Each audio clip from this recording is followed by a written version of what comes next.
तो ये वीडियो है आज पार्ट 3 एसी फंडामेंटल का पार्ट 3। इसमें हम डिस्कस करेंगे रूट मीन स्क्वायर का। रूट मीन स्क्वायर होता क्या है? तो पिछले वीडियो में हमने एवरेज वैल्यू को देखा, जिसमें हम जिसका एक शेष है ऊपर जो मैंने लिखा है, PMMC type instrument reads average value the given signal. मतलब कि अगर पीएमएमसी टाइप इंस्ट्रूमेंट है तो वो सिर्फ जो भी सिग्नल उसमें दिया जाएगा, जो भी सप्लाई का सिग्नल होगा, उसका सिर्फ और सिर्फ एवरेज वैल्यू को मेजरमेंट, मतलब उसका मेजरमेंट करता है। अब देख लेते हैं कि आरएमएस वैल्यू क्या होता है। तो आरएमएस का फुल फॉर्म होता है रूट मीन स्क्वायर। तो आरएमएस वैल्यू बेसिकली होता क्या है, जैसे कि हम पीछे एवरेज वैल्यू निकालते हैं, उस एवरेज वैल्यू को अगर हम अंडर रूट में रख देंगे तो हमारा VRMS मतलब रूट मीन स्क्वायर वैल्यू हो जाएगा। जैसे कि यहाँ पे देख लीजिए, एक वेव है, वेव फॉर्म है जिसका आवर्तकाल 2 पाई है, और उसमें वेव फॉर्म का क्षेत्रफल भी स्क्वायर, इसको इंटीग्रेशन किया 0 to 2 पाई से डी थीटा। अब इसका जो मान आएगा उसको हम रख देंगे अंडर रूट में, तो वो पूरा मान जो भी होगा वो VRMS मतलब रूट मीन स्क्वायर का वैल्यू होगा। तो यहाँ पे मैंने कैलकुलेशन किया है, इसको आप देख सकते हैं आराम से।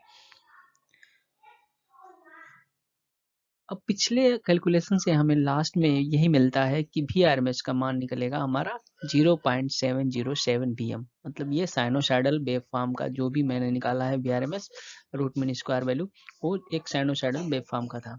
और उसी हिसाब से अगर हम बस क्या बोलते हैं इसको, एवरेज वैल्यू निकाला जाए तो 0.636 VM होगा।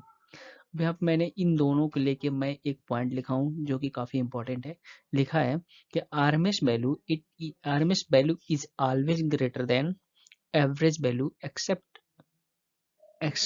Rectangular wave form. मतलब कि रेक्टेंगुलर वेव फॉर्म के अलावा आरएमएस वैल्यू हमेशा अधिक होता है एवरेज वैल्यू से। अगर रेक्टेंगुलर वेव फॉर्म को छोड़ दें तो बाकी के सभी जितने भी वेव फॉर्म है उसमें आरएमएस वैल्यू हमेशा हमेशा अधिक होता है। ठीक है। अब दूसरा पॉइंट मैंने क्या लिखा है, in case of rectangular wave form RMS value is equal to average value.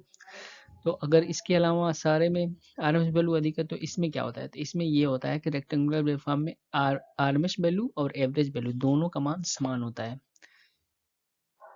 अब हम देख लेते हैं कि RMS value, half wave rectifier का आरएमएस वैल्यू क्या होता है। तो हाफ, तो यहाँ पे ये मैंने हाफ वेव बनाया है, इसका आवर्तकाल ऑफ कोर्स 2 पाई होगा। तो इसका पहले हम एवरेज वैल्यू को अंडर रूट में कर देंगे, जैसे कि यहाँ पे देख सकते हैं आवर्तकाल 2 पाई लिया गया है, और 0 to पाई इसका निकालेंगे क्षेत्रफल, फिर पाई to 2 पाई, 0 है यहाँ पे कोई नहीं है तो यह तो 0 हो जाएगा। तो कुल मिला के इसी का निकलेगा इतना ही दूर का। ठीक है। अब आगे की स्लाइड में इसका मान निकाला गया होगा, चलिए देखते हैं आगे की स्लाइड में। अब अगर टोटल कैलकुलेशन करने के बाद हमें मिलेगा एक हाफ वेव रेक्टिफायर का आरएमएस वैल्यू मिलेगा हमें VRMS इक्वल टू VM/2। ये सब याद करने योग्य है। ये इसका एक प्रॉपर टेबल भी आता है, उस टेबल को भी मैं प्रोवाइड कर दूंगा, जिस टेबल के हिसाब से आप उसे याद भी कर सकते हैं। अब देखते हैं कि RMS value of full wave rectifier का आरएमएस वैल्यू क्या होता है। तो इसका फुल वेव रेक्टिफायर का हमारा होगा, आवर्तकाल क्या होगा, पाई। तो यहाँ पे पाई रखा गया है, फिर इंटीग्रेशन कर देंगे भी स्क्वायर का। तो इस हिसाब से पूरा कैलकुलेशन करने के बाद हमारा फुल वेव रेक्टिफायर का आरएमएस वैल्यू निकलेगा VRMS इक्वल टू VM/√2। अब इसमें आरएमएस वैल्यू के बारे में मैंने कुछ लिखा है कि the RMS value of a signal equivalent to the steady state value, कुछ में या तो DC value steady state value है, which when flow through a circuit will produce same amount of heat. मतलब कि किसी सिग्नल का आरएमएस वैल्यू इक्विवेलेंट होता है उस डीसी वैल्यू के जो सर्किट में प्रोवाइड करता है, क्योंकि वह same amount of heat produce करता है। ये होता है इसका। फिर दूसरा पॉइंट मैंने लिखा है कि इन case of moving iron instrument it will read the RMS value of a signal. अगर कोई मान लीजिए फुल वेव रेक्टिफायर है तो उसका फुल वेव सिग्नल है तो उसका जो आरएमएस वैल्यू अगर मूविंग आयरन इंस्ट्रूमेंट उसमें लगा है तो वो सिर्फ और सिर्फ आरएमएस वैल्यू को ही रीड करता है। अब फुल वेव रेक्टिफायर पिछले वाले में था, उसका केस 1 देखिए। उसका केस 1 में आप देखिए I1 बराबर लिखा है 10 साइन ओमेगा टी, I2 बराबर 5 साइन ओमेगा टी। तो इसका आरएमएस मान होगा, क्योंकि वहाँ पे फुल वेव रेक्टिफायर का आरएमएस वैल्यू v/√2 होता है, तो यहाँ पे हो जाएगा 10/√2। आरएमएस इसमें हो जाएगा इसका वैल्यू 5/√2। यहाँ पे I3 बराबर 4 साइन ओमेगा टी प्लस 5/3 है, तो यहाँ पे आरएमएस बराबर हो जाएगा 4/√2 हो जाएगा। अब I बराबर तब क्या होगा, टोटल जोड़ देंगे इसको I1 plus I2 plus I3, यानी कि 10/√2 प्लस 5/√2 प्लस 4/√2। अब चूंकि वो पिछले वाले में I का मान था जो कि 10/√2 था, 5/√2 था और 4/√2 था, तो इसमें आगे अगर उसका आरएमएस वैल्यू निकालेंगे तो पूरा ये यहाँ पे देख सकते हैं, पूरा निकालने के लिए एक सूत्र हो जाएगा। था अगर बहुत सारे आरएमएस वैल्यू हैं तो उसको आप ऐसे रख के निकाल सकते हैं।